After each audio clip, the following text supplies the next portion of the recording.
Situs Cagar Budaya Guha Pawon, Kars Citata.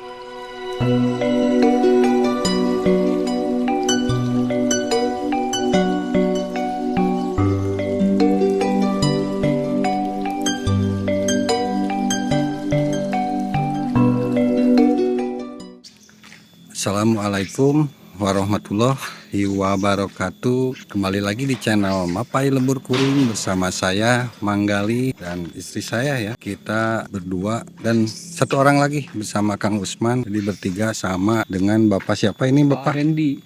Pak dan Hendi. Pak Hendi. Kita bersama Pak Hendi akan melihat atau eksplor Gua Pawon yang berada di Kecamatan Cipatat, Desa Gunung Masigit, Bandung Barat. Nah, beginilah kondisi saat kita masuk ya teman-teman. Kebetulan hari ini itu banyak monyet-monyet berkeliaran di sini teman-teman. Biasanya di sini sekitar jam 12 siang ya Pak. Monyet-monyet pada turun. Kadang pagi. Siang, sore lah. Untuk sekedar mencari makan. Makannya berarti ini makanan nggak dikasih sama orang Pak? Ya kadang-kadang sewaktu-waktu lah. Tapi lebih ininya dia nyari sendiri. Paling daun-daun muda lah. Ya, ada juga buah-buahan. Guha Pawon itu seperti apa Pak dahulunya itu bisa tolong diceritakan? Oke. Nah jadi gini. Kita melihat ada tulisan Guha Pawon gitu kan. Ya. Jadi ya mungkin kalau orang Sunda sudah tidak ragu lah. Ini ada berbau tentang kesundaan lah. Kesundaan ya. Nah jadi di sini sebenarnya sih ada dua makalah lah. Kenapa dinamakan Pawon? Karena Ya. di sini juga ada salah satu karya Balai Arkeologi Jawa Barat bersama Dr. Lutfi Yonri. Nah di sini kaitan sama kehidupan manusia prasejarah. Berarti kata Pawon itu di dalam rumah atau ini salah satu rumah dari manusia prasejarah. Di dalam rumah itu ada dapur karena banyak ditemukan perkakas. Nah jadi dulunya di sini itu lautan. Ya. Nah jadi jutaan tahun ke belakang itu dikenal sebagai lautan. Batas lautnya dari Jakarta sampai Indramayu. Nah itu akan masa di jutaan tahun ke belakang itu tentunya ada masa-masa tertentu, ada tersir kala oligosen, oligomiosen, oligosen akhir sampai miosen tengah. Nah awal jadi daratan itu adanya gempa tektonik. Gempa itu terjadi tektonik ya. di 27 sampai 30 juta tahun ke belakang. Nah makanya di sini terangkatnya gunung-gunung Merapi. Ya. Satu keajaiban memunculkan kulit muka bumi. Nah jadi di sini kalau kita melihat atau mendengar tentang patahan, bisa jadi dengan tragedi tadi separuhnya keangkat, separuhnya masih di perut bumi, gitu kan? Ya. Jadi jelas bahwa di sini tanda bukti adanya laut itu adanya terumbu karang.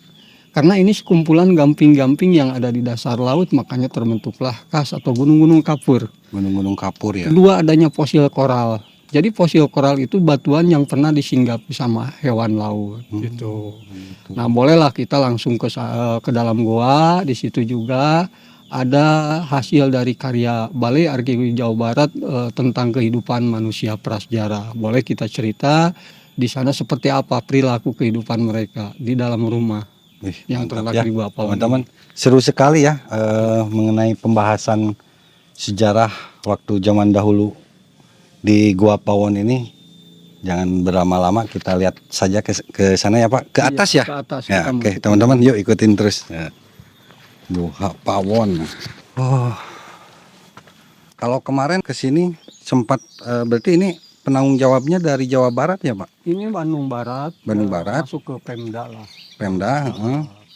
Seperti kayak tadi lihat gitu kan ada tiket masuk, itu juga ada asuransinya juga. Asuransinya juga. Betul. Jadi di sini tuh ada juga perlindungan bahwa ini cagar budaya yang betul-betul harus dijaga dan dirawat.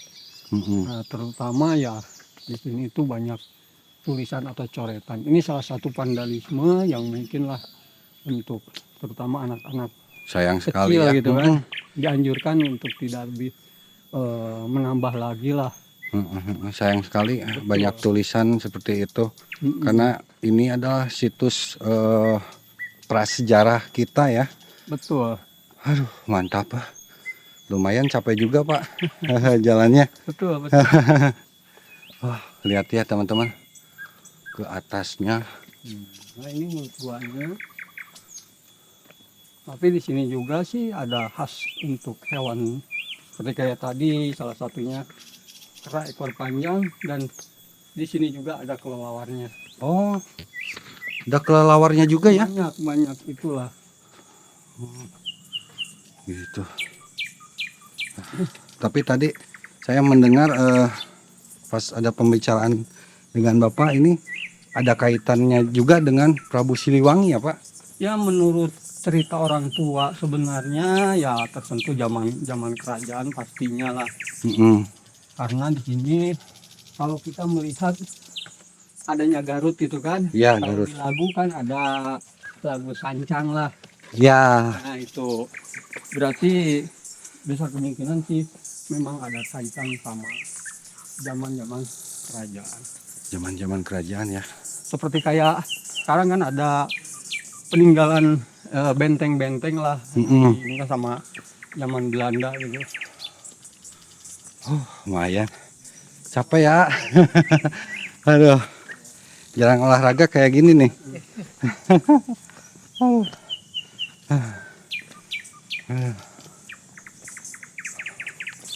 Oh, jadi kita itu memutar ya Pak jalannya Betul. dari bawah sana, mutar sini tuh.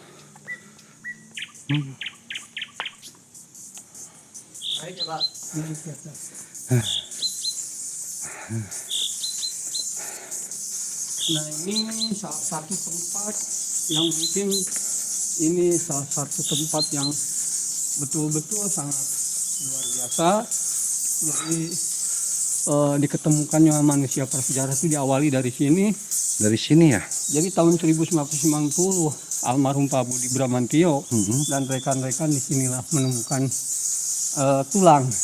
Nah, Tulang belulang ya. akhirnya sempat memutuskan untuk menggali 60 cm di tempat kotak galian nanti di sana kita lihat.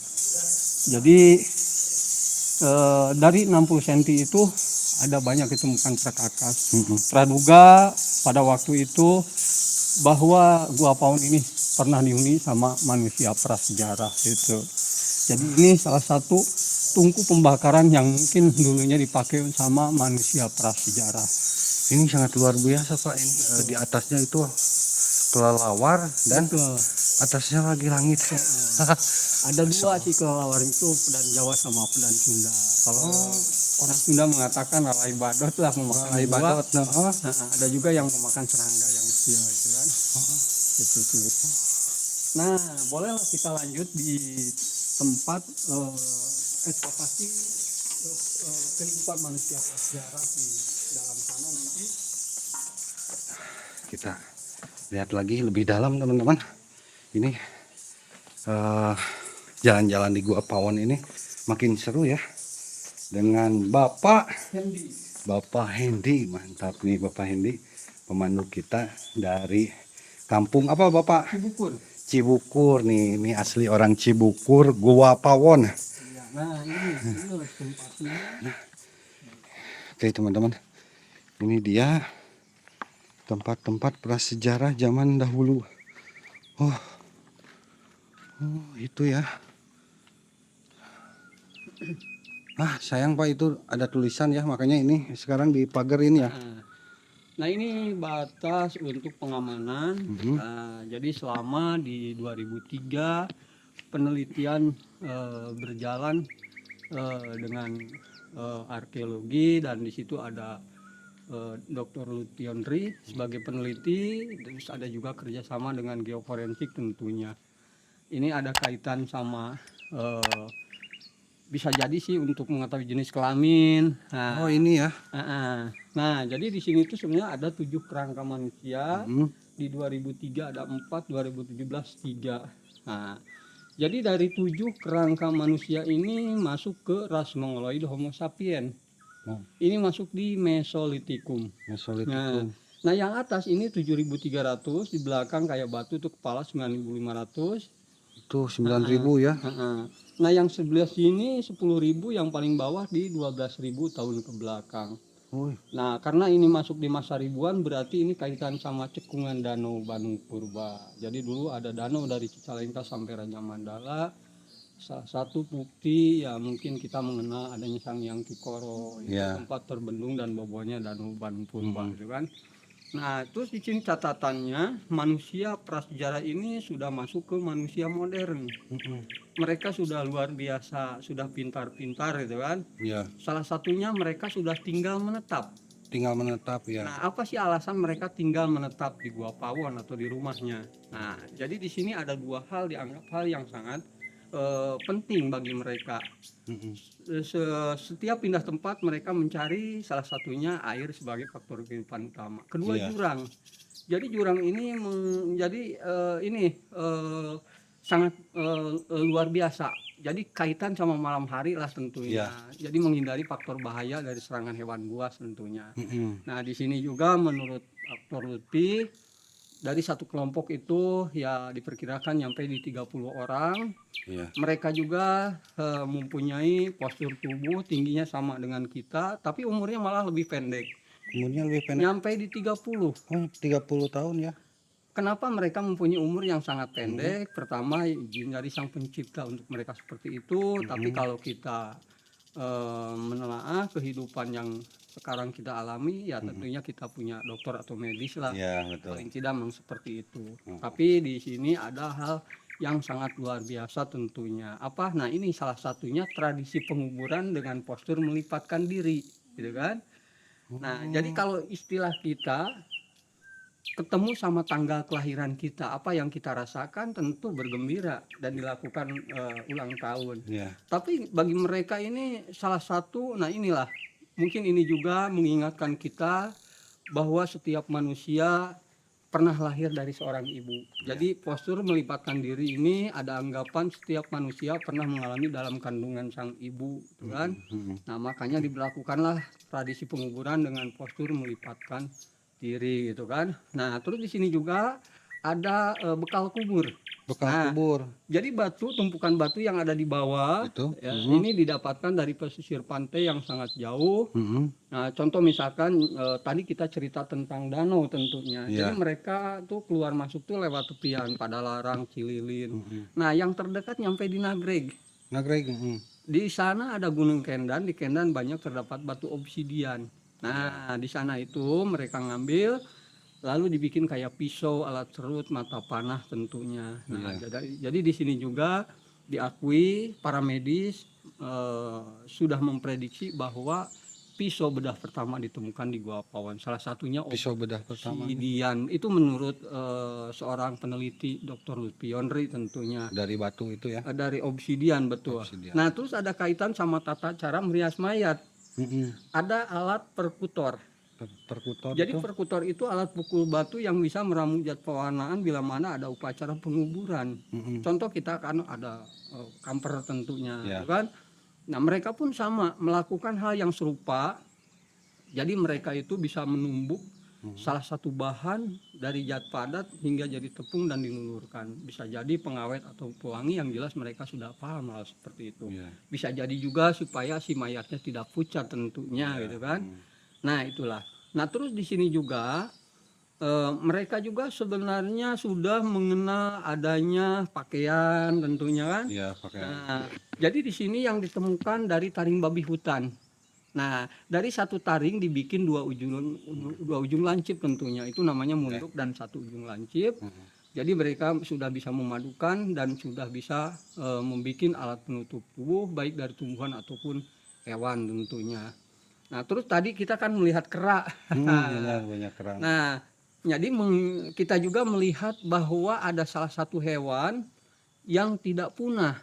Oh. Jadi dua kehidupan, di mana kehidupan yang dialami sama manusia prasejarah juga kehidupan yang dialami sama kita sendiri. Iya. Contoh kan kita tahu tentang siput aja. Iya. Siput punya ujung buntut. Setiap siput untuk mudah dikeluarkan isi siputnya, ujung buntutnya dipotong. Kalau kita mah dikecerok, disedot udah ya, beres. sedot, Tapi bagi mereka kan belum ada izin. Heeh. Jadi dicongkel dimakan, dicongkel dimakan. Terus daging yang sudah dipotong ditusuk dimakan. Nah, makanya kalau kita memprediksi adanya garpu, adanya sate. Iya. Sate pakai bumbu masak. Betul. Mereka belum tahu atau belum mengatakan bahwa ada salah satu yang mereka kunyah itu salah satu bagian dari bumbu masak. Salah satunya buah kemiri gitu kan. Buah kemiri. Nah itulah buah kemiri. Nah itu, jadi itu yang mereka lakukan di masa mereka hidup. Bahkan di sini juga tadi pernah lewat di pinggiran jalan banyak celengan gitu kan, Ya. atau wadah sendiri. Nah di sini juga sudah mereka membikin, dan cara penggunaan atau pembuatannya pun sama,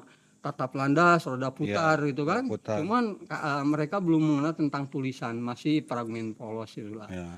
Jadi di sini tuh ada kaitan sama api, mereka juga sudah mengenal api tentunya, tapi belum mengenal tentang masakan. Belum. Nah, dilihat dari komentar seorang Dr. Fahmi lah, Ya. itu kan, itu.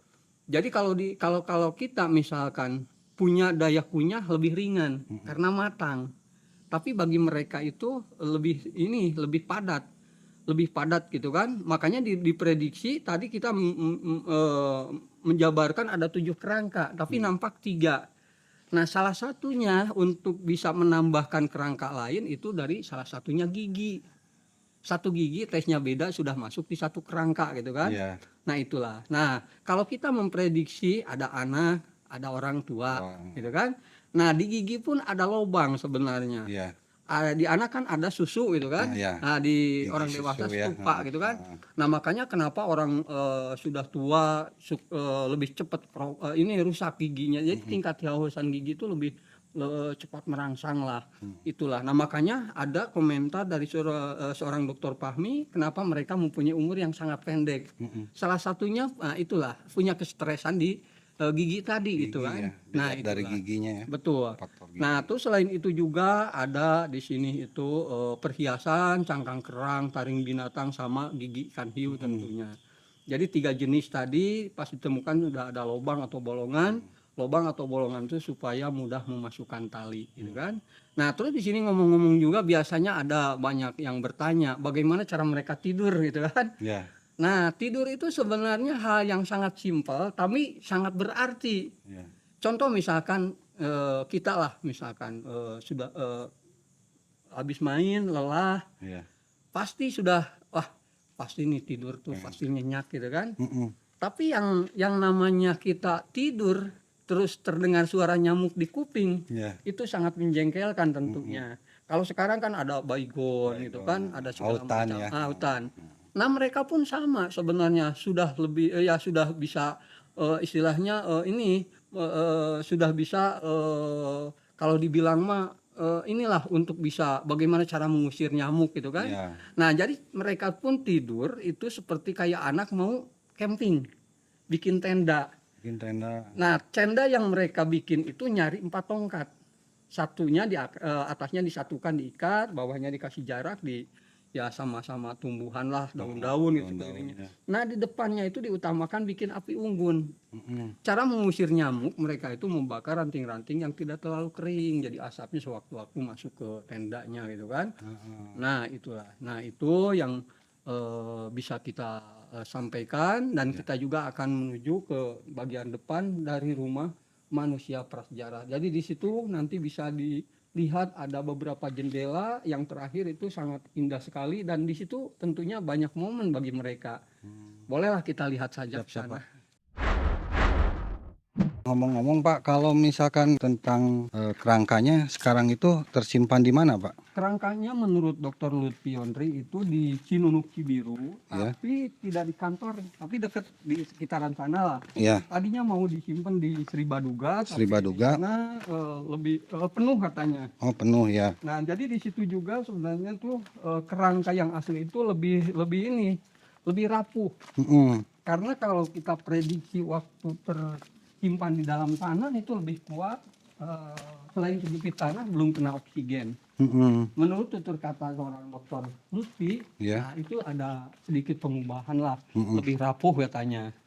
Gitu. Nah yang tadi itu sebenarnya sih hanya replikanya saja.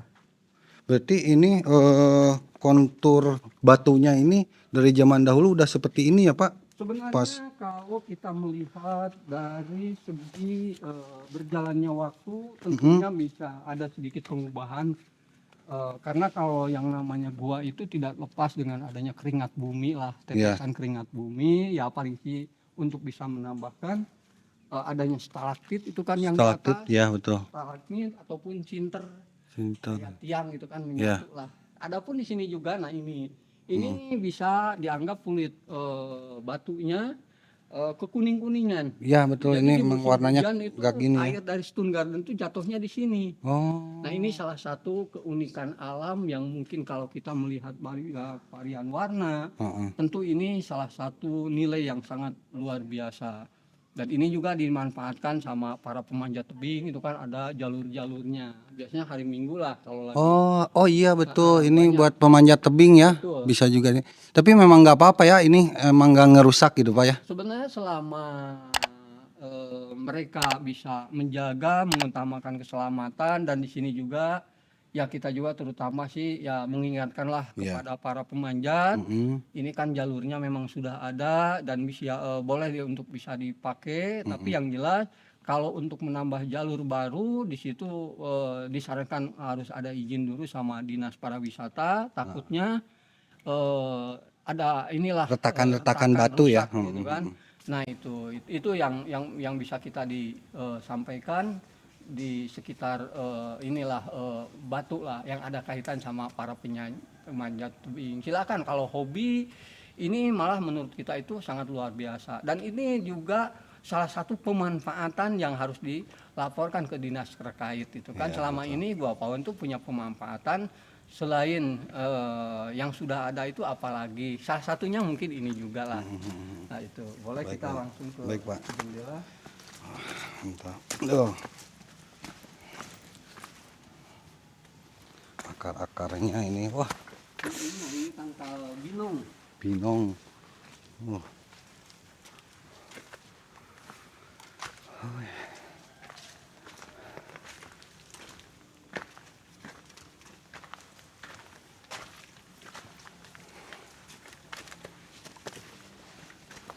Sudah terasa mulai hawanya dingin Pak. Jadi di sini mah memang kurang ini ya, penyinaran dari matahari juga ya Pak. Ya, nah jadi sini juga sebenarnya sih kalau pas mataharinya lagi terang, cuaca bagus, ya ini juga informasi sih bagi para ini yang suka untuk berfoto, ya bisa menambah keindahan lah gambar dari cahaya yang masuk. Nah ini salah satu jendela. Wih, mantap ya. Teman-teman lihat ya, ini sangat luar biasa sekali nih. Pemandangannya edun. Sawahnya, rumah-rumah sini, keren. Ini jendela alam ini mah. Nah boleh di sini juga ada sedikit pemaparan. Mm-mm. Nah, jadi kita bukti nyata bahwa kenapa rumah itu ada jendela. Nah, berarti terutama ya kita itu bisa merasakanlah sirkulasi udara itu sangat dibutuhkan tentunya. Betul. Ini apalagi di alam lah tentunya. Nah, jadi di sini ini ada kaitan sama kehidupan manusia prasejarah tentunya. Nah, di Padang kita melihat ke bawah itu sekarang mah sawah, kan? Iya, sawah. Kalau dulu rawa. Rawa ya. Nah, jadi cara utama mereka untuk mudah melakukan perburuan itu dari hutan itu digiring ke rawa. Nah, makanya jendela ini banyak momen, salah satunya di musim kemarau bisa memantau hewan buruan lah. Iya. Inilah salah satunya yang mereka lakukan. Ini sangat luar biasa menurut kita. Mereka mempunyai keterampilan kehidupan keseharian yang begitu luar biasa, dan ini juga banyak sih pembelajaran dari mereka untuk kita tentunya. Nah ini mungkin yang bisa kita paparkan. Terus di sini juga ada sedikit mau menambahkan kita itu. Nah untuk Pak penonton tentunya, nah kita juga berharap terutama kita berharap terhadap baik anak kecil ataupun orang muda atau generasi muda tentunya. Nah kita itu melihat betapa mahalnya sejarah itu kan. Ya, betul. Karena kalau kita menceritakan tentang sejarah berarti ada kaitan sejajar dan searah, itu namanya sejarah itu kan. Ya. Nah dari sini tuh betul-betul bahwa kita jangan sekali-kali melupakan tentang sejarah. Kita punya sesuatu wadah yang sangat luar biasa tentunya, ini jarang-jarang lah yang namanya goa itu yang sifatnya alami, apalagi di sini diisi sama kehidupan manusia prasejarah. Ini salah satu museum alam yang tidak rekayasa dan betul-betul ini harus istilahnya dijaga, dirawat, dipelihara itu kan. Nah, makanya ya kedepannya kita juga bersyukur kalau memang di sini juga ada museumnya, karena selama ini hanya dari lisan kita untuk bisa disampaikan tentunya. Ya. Tapi kalau sudah ada museumnya, paling tidak sih apa yang kita ceritakan itu nampak di wadahnya. Gitu. Dan di situ tuh kalau dilihat dari mahalnya sejarah, contoh gini, kalau di sini ada gerabah saja gitu kan, patah itu sampai dilem. Itu sebenarnya menggambarkan bahwa betul-betul ini salah satu yang punya nilai. Tentunya gitu Ya, kan. betul. Ini dan ini juga mungkin tidak hanya ini seorang Dr. Lutfi, berarti generasi penerus itu harus bisa bangkit seperti beliau, mengangkat salah satu karya yang sudah ada. Nah, makanya kita itu pengen ke depannya lah yang sudah ada kita lestarikan, kita jaga dan kita rawat. Yang belum ada yuk kita sama-sama gali lah.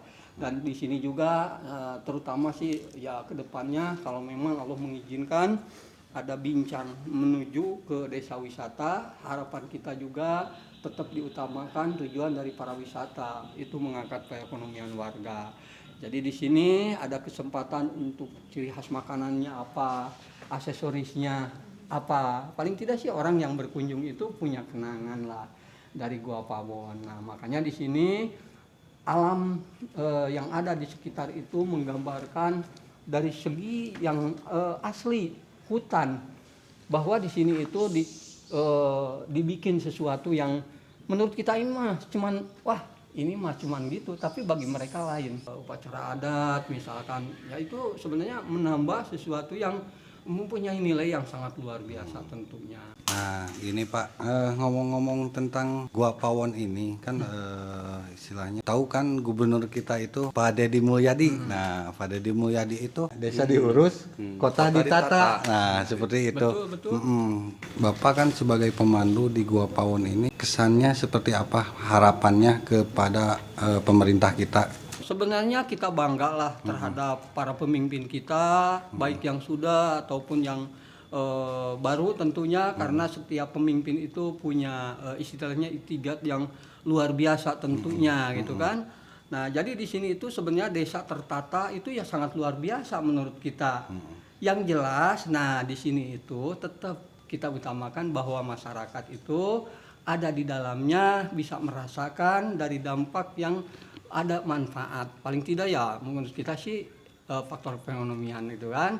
Nah, itulah. Jadi kota misalkan urus itu sebenarnya memang lah kalau memang itu mah bukan hanya menurut kita figur pemimpin itu memang sangat luar biasa, dan ini salah satu untuk menyuruh kita ya bisa jadi kita lupa, dan kita juga supaya sadarlah bahwa kita itu bangkit gitu kan. Apa yang istilahnya belum gitu kan, apa yang istilahnya kurang ya kita bisa perbaiki mumpung belum terlambat.